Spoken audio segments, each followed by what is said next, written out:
ஆன்மீக சொந்தங்கள் அனைவருக்கும் அன்பான காலை வணக்கம். நம்மளுடைய சேனலில் தொடர்ந்து நிறைய சுவாரஸ்யமான ஆன்மீகம் சார்ந்த தகவல்களை தாங்க பார்த்துட்டு வந்துட்டு இருக்கோம். அந்த வரிசையில் இந்த பதிவில் என்ன பார்க்க போகிறீங்க அப்படின்னா, சிம்மராசி என்பர்களுக்கு வரக்கூடிய ஜனவரி மாதம் 18ஆம் தேதி அன்னைக்கு உருவாகக்கூடிய அமாவாசைக்கு பிறகு முக்கியமாக என்னென்ன கிரகநிலைகளுடைய மாற்றங்களானது ஏற்பட இருக்குது, அதை பொறுத்து என்ன மாதிரியான பலன்கள் உங்களுக்கு கிடைக்க போகுது, அடுத்தடுத்து நிகழக்கூடிய விஷயங்கள் எப்படி இருக்குது, எதுலெல்லாம் நீங்கள் கவனமாக இருக்கணும், இது மாதிரி நிறைய சுவாரஸ்யமான தகவல்களோட தான் இந்த பதிவானது இருக்க போகுது. ஸோ வீடியோ பதிவு எங்கேயுமே ஸ்கிப் பண்ணிடாமல் தொடர்ச்சியாக பார்த்து பயன்பெறுங்க. ஜனவரி மாதம் 18ஆம் தேதி அன்னைக்கு உருவாகக்கூடிய அமாவாசை பார்த்திங்கன்னா, அமாவாசைகளிலேயே மிகப்பெரிய அமாவாசையான தை அமாவாசை இந்த ஆண்டினுடைய முதல் அமாவாசையாக வந்திருக்குங்க. ஸோ பொதுவாக அமாவாசை அப்படிங்கிறது மாதம் வரக்கூடியது தான். என்னதான் மாதம் அமாவாசை வந்தாலுமே கூட ஆடி அமாவாசை, புரட்டாசி அமாவாசை, தை அமாவாசையை தான் மிகப்பெரிய அமாவாசைன்னு சொல்லுவாங்க. அதாவது ஆடி அமாவாசையில் பித்ருலோகத்தில் இருந்து நம்முடைய முன்னோர்கள் பூலோகத்துக்கு வருவாங்க. மகாலயபட்ச அமாவாசையில் இங்கேயே தங்கி நல்லாசிகள் எல்லாம் கொடுப்பாங்க. ஸோ இப்போ வரக்கூடிய இந்த தை அமாவாசை அப்படிங்கிறது அப்படி கிடையாது. இவங்க எல்லா வேலையும் முடிச்சுட்டு சந்ததிகளை வாழ்த்திட்டு மீண்டும் பித்ருலோகத்துக்கு போயிடுவாங்க. அதுக்கப்புறம் மீண்டும் அடுத்த ஆடி அமாவாசையில் தான் பூலோகத்துக்கே வருவாங்க. இப்படி பூலோகத்துக்கு வரக்கூடிய நம்முடைய முன்னோர்களை நம்ம சாந்தப்படுத்தி அனுப்பி வைக்கணும். ஸோ வருஷம் இவங்க இப்படி இங்கே தங்கி இருக்கக்கூடியவர்கள், அவங்களுடைய பசி தாகம் எல்லாம் தீரணும் அப்படின்றதுனால தான் மற்ற அமாவாசைகளில் வழிபாடுகள் செய்யலை அப்படின்னாலுமே கூட இந்த அமாவாசைகளில் மட்டுமாவது வழிபாடுகள் செய்யணும்னு சொல்கிறது. ஸோ யார் ஒருத்திங்க எப்போ இறந்தாங்க என்ன ஆனாங்க அப்படின்னு தெரியலனா கூட நீங்கள் இந்த அமாவாசைகளில் வழிபாடுகள் செய்துக்கலாம்.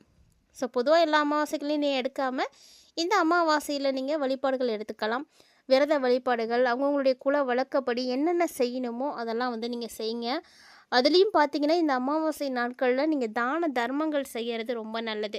ஏழை எளியவர்களுக்கு உதவி செய்யுங்க. உங்களால் முடிந்த விஷயங்களை நீங்கள் மற்றவங்களுக்கு செய்யுங்க. அப்படி செஞ்சீங்க அப்படின்னாலே முன்னோர்களை ஆத்மா சாந்தி அடைந்து உங்களை ஆசீர்வாதம் செய்வாங்க.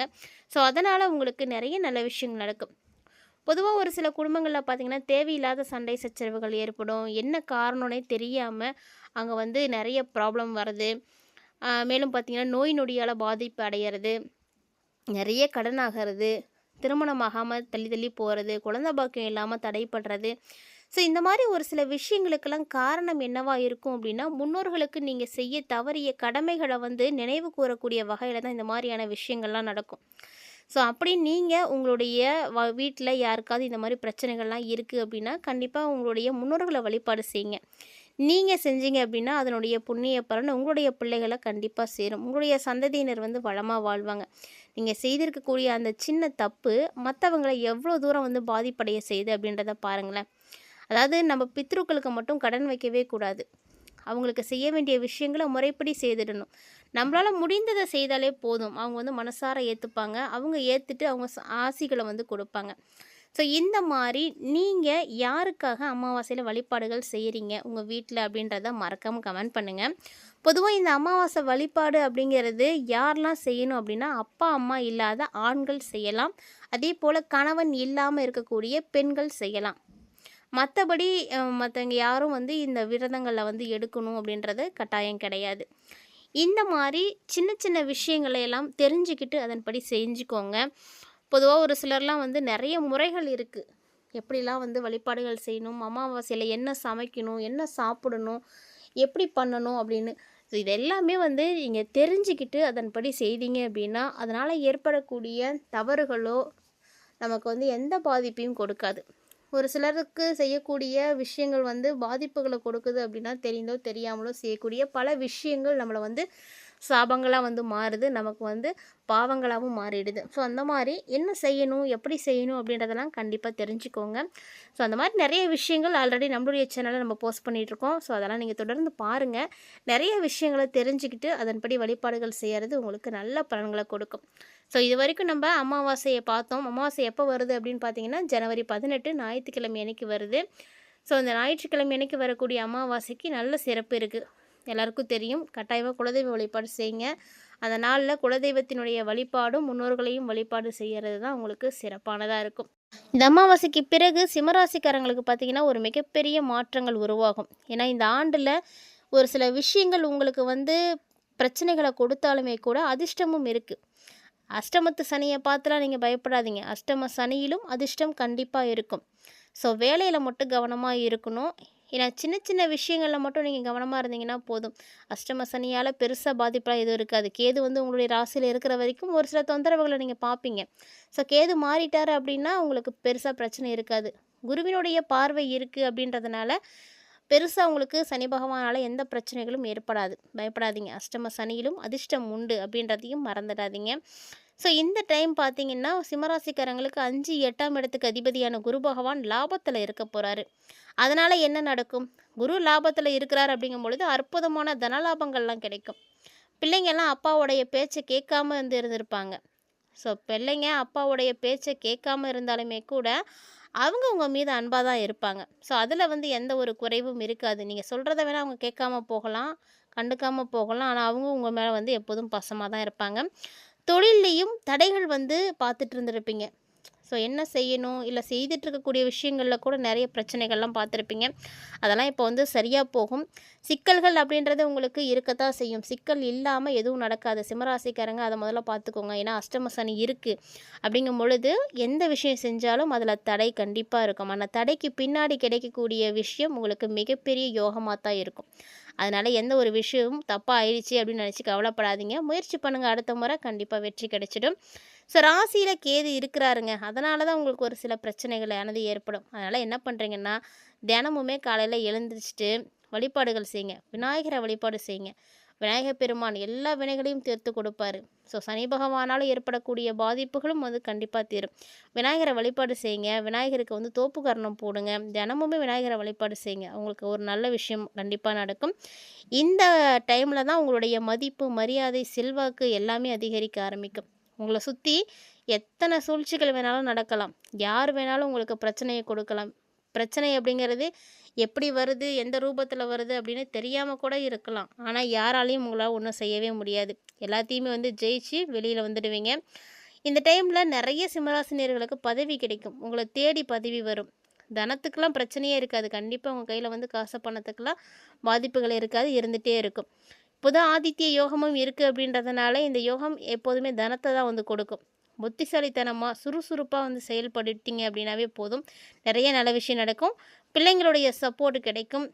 பணவரவுக்கெல்லாம் பஞ்சம் இருக்காது. அதே மாதிரி பணவரவே எனக்கு இல்லை அப்படின்னு சொல்லிட்டு இருக்கக்கூடிய சிம்மராசிக்காரங்க கூட இனி வந்து தனவரவு அற்புதமாக இருக்குது அப்படின்னு தான் சொல்லுவீங்க. ஏன்னா அந்த அளவுக்கு உங்களுக்கு நல்ல சூழ்நிலைகள் இருக்குது. வருமானம் பெருகுங்க. புதனும் சுக்கிரனும் சேர்ந்து இருக்கிறதுனால கண்டிப்பாக வருமானம் நல்லா இருக்கும். பொருளாதாரத்தில் முன்னேற்றம் கிடைக்கும். தொழிலாக இருக்கட்டும், வியாபாரமாக இருக்கட்டும், எல்லாமே உங்களுக்கு நல்ல லாபத்தை தான் வந்து ஏற்படுத்தி கொடுக்கும். அதே போல தான் கல்வி பயிலக்கூடிய மாணவ மாணவிகளுக்கும். ஸோ மாணவர்கள்லாம் வந்து கவலைப்பட வேணாம். சிம்மராசிக்காரங்க அஷ்டம சனி நடக்குது, நம்ம எப்படிடா வந்து படிக்கிறது அப்படின்லாம் கவலைப்படாதீங்க. ஏன்னா புதன் பார்த்தீங்கன்னா உங்களுக்கு 5ல் இருக்கிறாரு. அதனால் முயற்சிகள் எல்லாத்துலேயுமே வெற்றி கொடுத்துருவாரு. அதுக்கு நீங்கள் தான் முயற்சி பண்ணணும். ஆனால் அந்த முயற்சி செய்யறதுக்கே நிறைய தடை இருக்கும். அதுக்கு ஏது கொடுத்துட்டே தான் இருப்பார்.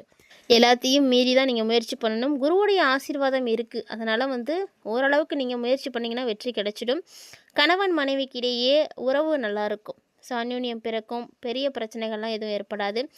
வீடு வாங்கணும்னு நினைக்கக்கூடிய சிம்மராசினியர்களுக்கெல்லாம் வீடு வாங்கலாம். அதுக்கான வாய்ப்புகள் இருக்குது. உங்களுக்கு சொல்லப்போனால் கௌரவம், அந்தஸ்து எல்லாமே வந்து உயர ஆரம்பிக்கும். கல்வி பயிலக்கூடிய மாணவர்களுக்கும் அப்படி தான் நல்லாயிருக்கும். அடுக்குமாடி வாங்குறது, வீடு வாங்குறது, இதுக்கான வாய்ப்புலாம் நல்லாவே இருக்குங்க. சிம்மராசிக்காரங்களுக்கு தாயோடைய ஆசீர்வாதம் கண்டிப்பாக இருக்கும். ஸோ அதன் மூலமாக உங்களுக்கு நிறைய விஷயங்கள் வந்து சாதிக்க முடியும். அஷ்டமத்தில் சனி இருக்காரு அப்படின்றதுனால என்ன மாதிரியான பிரச்சனைகள் வரும் அப்படின்றதையும் தெரிஞ்சுக்கோங்க. அஷ்டமத்தில் சனி இருக்காதனால வேலை பார்க்கக்கூடிய இடத்துல மட்டும்தான் நீங்கள் பொறுமையாக இருக்கணும். ஸோ அவங்க சொல்கிற வேலையை செஞ்சுட்டு போயிட்டீங்க அப்படின்னா உங்களுக்கு பிரச்சனையே இருக்காது. மேலதிகாரிகள் விஷயத்துலேயும் அதே மாதிரி கவனமாக இருந்துக்கோங்க. அவங்க என்ன சொல்கிறாங்களோ அதை செய்யுங்க. மற்றபடி வேறெல்லாம் எந்த பிரச்சனையும் இருக்காது. காதல் விஷயத்தெல்லாம் நல்ல வெற்றி கிடைக்கும். மனசுக்கு பிடிச்சவங்க வாழ்க்கை துணையாக கிடைப்பாங்க. அலுவலகத்தில் புதிய பதவிகள் கிடைக்கும். மூத்த சகோதர சகோதரிகள்லாம் இருக்காங்கன்னா அதில் அவங்க மூலிமா உங்களுக்கு நல்லது நடக்கும். ஸோ இந்த மாதிரி எல்லா வகையிலையுமே நல்லது நிறைய நடக்கும். ஆனால் ஒரு சில விஷயங்களும் கவனமாக இருக்கணும். கண்டிப்பாக சிம்மராசிக்காரங்க இந்த டைமில் கால் தொடர்பான பிரச்சனைகள் ஏற்படும். கால் வலிக்கிறது, இல்லை காலில் அடிக்கடி அடிபடுறது, இந்த மாதிரியான விஷயங்கள்லாம் நடக்கும். ஸோ அதெல்லாம் என்ன பண்ணணும்னா நீங்கள் கவனமாக இருக்கணும். அதே போல் இந்த டைமில் உங்களுக்கு பூர்வீக சொத்துக்கள் எதுவும் பிரச்சனைகளை பார்த்துட்ருக்கீங்க, அந்த சொத்து உங்களுக்கு கிடைக்காம இருக்குது அப்படின்னா அதுவும் இந்த டைமில் உங்களுக்கு கிடைக்கும். ஸோ உங்களுக்கு வர வேண்டியது எப்படினாலும் வந்துடும். ஒரு சிலர்லாம் வெளிநாட்டுக்கு வேலை பார்க்கணும் அப்படின்ற ஆசை இருக்கும், அந்த கனவு இருக்கும். அஷ்டம சனி இருக்கிறதுனால செய்யலாமா வேணாமா போகலாமான்ற ஒரு சந்தேகம் இருக்கும். ஆனால் கண்டிப்பாக போகிறதுக்கான யோகம் இருக்குது. ஏன்னா சனி தான் உங்களுக்கு பிரச்சனை, கேது தான் பிரச்சனை தவிர மற்றபடி எல்லா கிரகங்களும் நல்லா தான் இருக்காங்க. அதனால் எல்லாத்துடைய ஆசீர்வாதத்தை விட குரு உங்களுக்கு சூப்பராக இருக்கிறாங்க. குருவை மட்டும் நீங்கள் பாருங்கள், அவர் எல்லாமே வந்து செய்வார். ஏன்னா குரு பார்த்தீங்கன்னா பார்க்கும் இடத்துக்கெல்லாம் பலன் கொடுக்கக்கூடியவர். அப்படிப்பட்டவர் உங்களை வந்து சும்மா விட்டுருவாரா? கவலைப்படாதீங்க. குருவுடைய ஆசீர்வாதத்தால் எல்லாமே உங்களுக்கு சிறப்பாக நடக்கும். ஸோ ஜனவரி மாதம் ரொம்ப அற்புதமாகவே உங்களுக்கு இருக்குது. அதை பற்றி நீங்கள் நிறைய தகவல்களை பார்த்துருப்பீங்கன்னு நினைக்கிறேன். பதிவு உங்களுக்கு பிடிச்சிருந்தது அப்படின்னா லைக் பண்ணி ஷேர் பண்ணுங்கள், மறக்காமல் கமெண்ட் பண்ணுங்கள். இது மட்டும் இல்லாமல் இது போல் இன்னும் நிறைய இன்ட்ரெஸ்டிங்கான தகவல்களானது நம்ம சேனலில் தினம்தோறுமே நம்ம அப்டேட் பண்ணிகிட்டே தான் இருக்கும். தொடர்ந்து பாருங்கள். இது மாதிரி நிறைய இன்ட்ரெஸ்டிங்கான தகவல்கள் நீங்கள் பார்க்கணும் அப்படின்னு நினச்சிங்கன்னா சேனலை சப்ஸ்கிரைப் பண்ணிவிட்டு ஃபாலோ பண்ணிக்கோங்க. மீண்டும் மற்றும் ஒரு சுவாரஸ்யமான ஆன்மீக தலைப்பில் சந்திக்கலாம்.